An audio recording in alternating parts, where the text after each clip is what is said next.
Profitez-vous de vos réussites ou est-ce que vous avez plutôt du mal à repérer ce que vous réussissez? Pensez-vous que la réussite soit pour vous ou peut-être qu'elle est réservée à d'autres? Qu'est-ce qui nous pousse à réussir ou à s'auto-saboter? Bonjour à tous, je suis Véronique Chaput, sophrologue, praticienne en hypnose, thérapie brève et énergétique. L'idée aujourd'hui, c'est de vraiment s'autoriser à réussir et comment fait-on pour réussir? Souvent dans nos sociétés, la modestie, la discrétion sont plutôt favorisées par rapport à l'exubérance. L'ambition, la réussite est plutôt montrée du doigt. On voit bien que l'argent c'est sale. Les pensées qui vont aussi sur les riches, qui ne sont pas forcément très positives. Et pourtant, ce dont on a le plus peur, ce n'est pas l'échec, mais c'est notre réussite. Vous avez peur effectivement d'être grand, vous avez peur de vos possibilités, de la lumière que vous êtes. Peut-être par peur d'écraser les autres ou peut-être de prendre toutes les parts du gâteau sans en laisser. En tout cas, il y a quelque chose qui est malsain de pouvoir avoir ses ambitions, de pouvoir réussir. Pourtant, rien n'est vraiment binaire, ni la réussite, ni l'argent. Et pourtant, on est vivre heureux, vivons cachés. Alors ça persiste. Attention, parce qu'à force de vous rétrécir, vous ne permettez pas non plus à l'autre de briller plus. Vous n'allez pas le blesser parce que vous allez réussir quelque chose. Par contre, quand vous êtes dans votre lumière, vous donnez la possibilité, la permission à l'autre de briller également, de réussir également. Vous pouvez, dans un premier temps, pour pouvoir aller plus vers la réussite, commencer à quitter l'habit de la culpabilité. On n'a pas besoin de souffrir pour réussir. Et pourtant, il y a cette opposition réussite et puis cette culpabilité, qui sont à se regarder en miroir. Alors l'idée, c'est de commencer à surveiller ses pensées, notamment les pensées négatives, parce que si je suis nulle, je ne pose pas d'acte. Si je ne pose pas d'acte, alors je ne réussis pas. Je ne réussis pas parce que je suis nulle, mais je ne réussis pas parce que je ne pose pas des actes. Alors autant sortir de ce cercle vicieux pour aller vers un cercle vertueux qui va me permettre de dire j'ai les capacités de réussir, donc je vais m'entraîner, je vais poser des actes, je vais continuer et donc je vais réussir.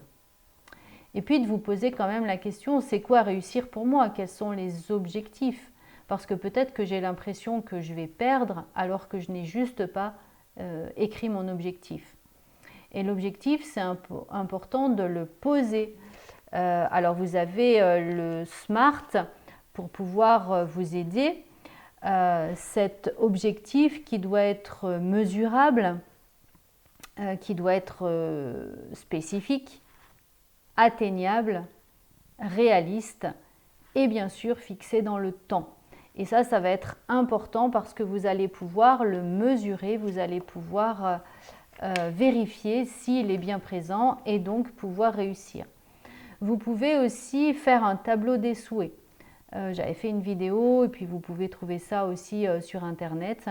En tout cas, l'idée c'est vraiment d'aller voir vos valeurs. Qu'est-ce qui vous anime? De quoi vous avez envie? Quelle va être votre volonté? Parce que quel que soit votre objectif, la réussite peut être atteinte. Et de nombreuses personnes ont par exemple mis dans leur objectif d'avoir une famille, ils ont leur famille et ils sont encore en train de dire qu'ils n'ont pas réussi. Donc à ce moment-là, il faut peut-être se poser un autre objectif.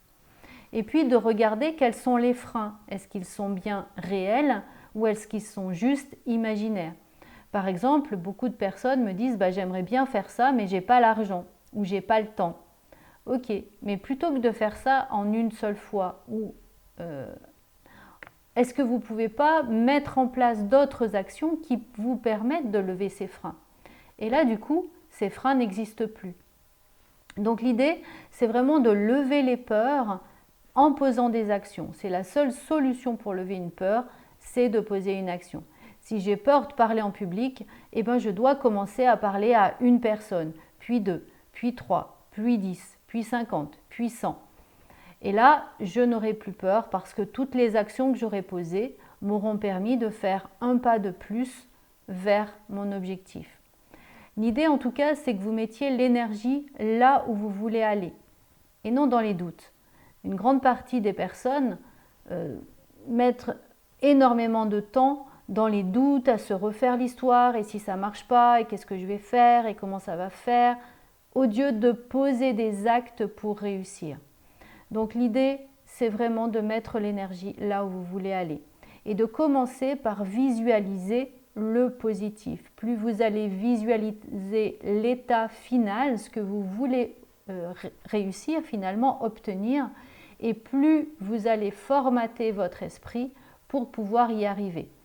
Et la plupart du temps, on va imaginer les pires scénarios et notre esprit s'habitue aux pires scénarios. Commencez aussi par faire preuve de patience. Si vous avez décidé d'être millionnaire, eh bien peut-être que ça ne va pas se faire du jour au lendemain. Peut-être qu'il vous faudra 3 mois, 6 mois, peut-être juste le temps de vous habituer à c'est quoi être millionnaire. Par exemple, on le voit dans les personnes qui jouent au loto, la plupart redeviennent pauvres ou redeviennent avec leur financement habituel, tout simplement parce qu'ils ne sont pas visualisés comme étant riches, mais ils ont visualisé l'idée que c'était d'être riche. Commencez par épargner. Épargner peut-être 10%, 20%.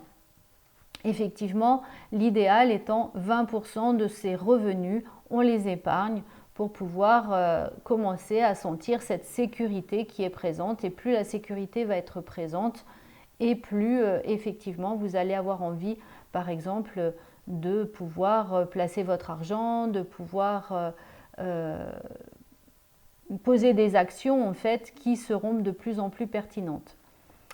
Prenez conscience que de toute façon, on ne maîtrise pas tout.